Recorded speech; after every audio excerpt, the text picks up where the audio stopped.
Olá, sejam muito bem-vindos a mais um vídeo, este que é sobre organização doméstica. É um tema que me têm pedido repetidamente e sobre o qual eu gosto também muito de falar e por isso resolvi trazê-lo hoje. Neste caso, não numa ótica de dicas de organização, isso pode ficar para um próximo vídeo, mas mais aquilo que eu considero que é importante antes de nos lançarmos nesta aventura de organizar as nossas casas. Eu comecei a interessar-me mais por organização doméstica numa altura da minha vida em que eu senti que estava a perder um bocadinho o controle das coisas. Eu saía de casa para o escritório, chegava ao escritório e sentia que tinha o trabalho todo acumulado e que não conseguia simplesmente pegar.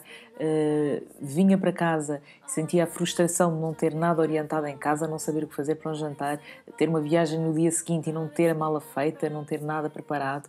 E isso começou a causar-me uma certa angústia e ansiedade que me fez procurar livros de organização pessoal e começar a perceber também um bocadinho o impacto que a desorganização em casa depois gera em termos pessoais, profissionais e até sociais. E a verdade é que estes livros são altamente motivadores, pelo menos comigo funcionam muito bem, porque eu comecei a ler e automaticamente comecei a criar os meus próprios métodos. Parece que houve ali um clique e eu percebi aquilo que me faltava. E o que me faltava, na verdade, era efetivamente um método. Eu não tinha um método de organização.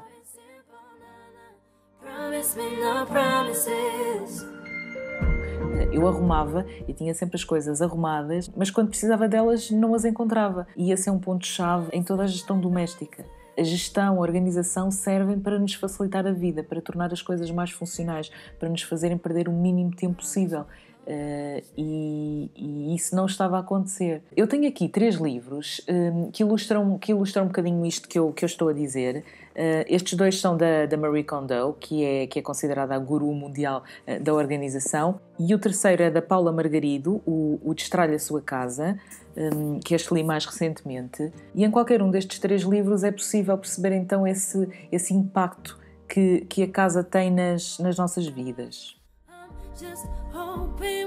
Realmente, depois de os ler, eu mudei imenso e a verdade é que eu hoje consigo olhar para trás e ver uma evolução nestes últimos anos e perceber aquilo que eu não fazia, o que não existia, o que eu faço hoje e as diferenças que isso proporcionou, as mudanças que operou na minha vida. E é por isso que eu gosto tanto de organização e arrumação, porque realmente tem um impacto muito, muito, muito positivo em mim e é por isso também que quero partilhar convosco. Ao longo deste meu processo, eu percebi que, pelo menos para mim, existem 4 passos essenciais entre o caos e a ordem. O destralhar, que é uma palavra que hoje se usa muito, o organizar, o arrumar e, finalmente, o decorar.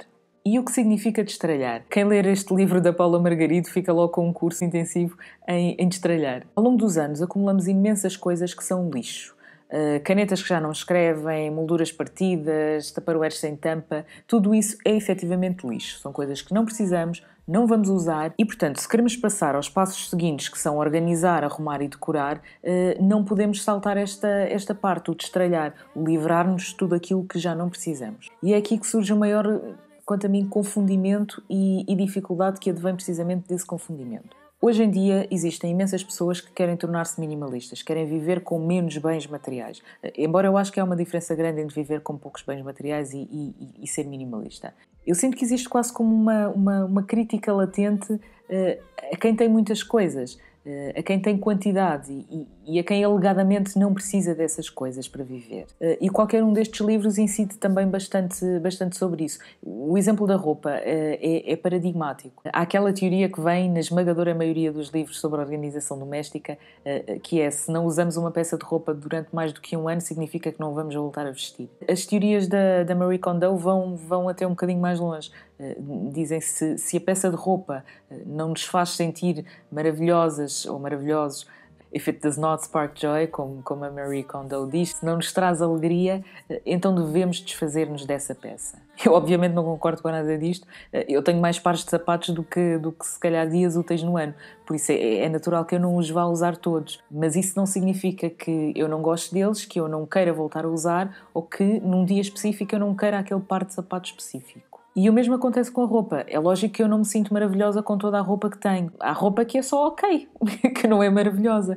E não é por isso que eu me vou desfazer dela, não é? Isto tudo para dizer que destralhar não significa deitar tudo fora, ou deitar fora aquilo que temos em grande quantidade, ou em quantidade maior do que o normal.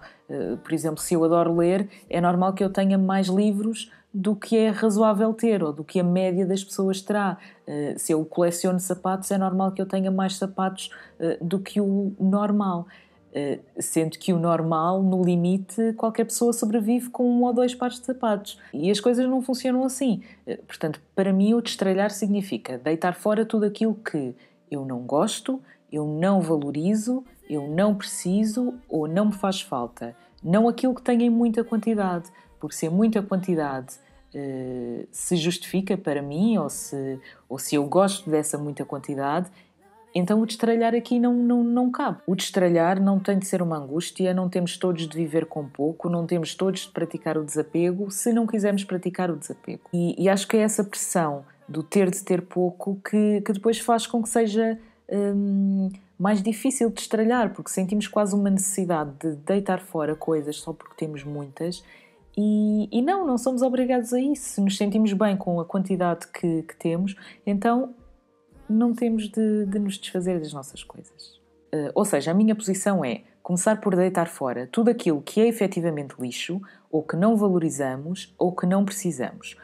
Atendendo sempre, claro, à dimensão do espaço que temos e ao critério de organização que vamos querer implementar. Depois de destralhar ou deitar todo o lixo fora, vamos então organizar aquilo que sobrou. Para mim este também é um passo importantíssimo, porque a forma como vamos organizar vai ditar um bocadinho a nossa capacidade de manter as coisas organizadas e arrumadas no futuro. E o que significa então organizar? Organizar não é mais do que criar um método de definição do lugar das coisas que maximize a sua funcionalidade e no limite minimize o tempo que vamos precisar quando temos de recorrer a essas coisas. E qual é a diferença entre organizar e arrumar? Por exemplo, voltando à roupa, eu posso ter uma pilha de roupa passada a ferro e pegar nessa roupa e colocá-la toda dentro da mesma gaveta, calças, blusas, t-shirts, tudo junto, e quando eu precisar de determinada t-shirt, elas estão arrumadas, mas eu não vou conseguir chegar rapidamente àquilo que eu quero. Ao passo que se eu tiver uma gaveta só com t-shirts, quando eu precisar de uma t-shirt eu vou direitinho àquela gaveta. Ou seja, eu poupo aqui muito tempo e sei sempre onde estão as coisas. Portanto, depois de destralhar, é preciso então organizar. Ou seja, definir um sítio específico para as coisas com base na sua função. Segue-se o arrumar. Depois de deitarmos fora todo o lixo, depois de organizarmos tudo, é muito mais fácil, quando as coisas estão desarrumadas, estão fora do sítio, voltar a colocá-las no sítio que foi definido na fase da organização. As coisas organizadas têm o seu sítio específico, portanto é muito fácil, quando estão fora do sítio, voltar a colocá-las onde elas pertencem. E é por isso que é tão importante organizar antes de arrumar, porque quando nós temos as coisas organizadas, elas têm sempre um sítio para onde voltar, portanto nunca se mantêm desarrumadas por muito tempo. E realmente, se pensarmos, quando temos um ambiente desarrumado, provavelmente as coisas que estão fora do sítio são aquelas coisas que não têm mesmo sítio. E é por isso que uma das dicas mais conhecidas de organização doméstica é ter um cesto, uma caixa, um recipiente em cada divisão para colocar as coisas que não têm sítio. Claro que esta dica, quer dizer, muitas vezes as coisas que estão nesse cesto são transitórias. O cesto serve só para as levar de uma divisão para a outra quando estamos a arrumar. Mas realmente basta guardar esses pequenos ou grandes, às vezes, objetos para que um ambiente pareça logo mais arrumado. E, finalmente, o decorar. Eu acho que há uma tentação enorme em decorar antes dos 3 passos anteriores, que é o destralhar, o organizar e o arrumar. E contra mim falo, eu movo-me pela estética, portanto eu gosto de coisas bonitas, eu gosto de coisas harmoniosas, simétricas, mas ao longo dos anos fui percebendo que sem destralhar, sem organizar e sem arrumar, as coisas não se mantêm bonitas. É impossível decorarmos um espaço se não estiver feito todo o trabalho anterior à decoração. Portanto, estes são os 4 passos que resultaram comigo. Ao longo destes últimos anos tenho percebido que finalmente sinto-me feliz no espaço em que estou, sinto que valorizo o que está à minha volta, valorizo a organização, a ordem, a estética das coisas E isso só foi possível para mim, pelo menos para mim, seguindo estes passos, livrar-me daquilo que não precisava, que era lixo, organizar, ter verdadeiros métodos de organização para tudo em casa, para roupa, para acessórios, para documentos, para papéis, para tudo em casa, arrumar, ter sempre regras de arrumação, de arrumar tudo aquilo que está fora do sítio, com base nos critérios de organização que eu defini, e finalmente decorar por cima de tudo isso, impor a estética, e tudo isto depois se reflete no nosso estado de espírito. São então estes os 4 passos: destralhar, organizar, arrumar e decorar.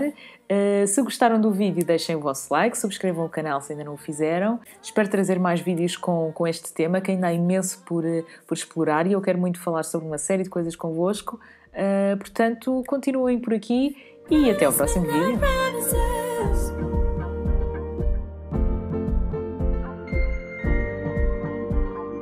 Promise me no promises.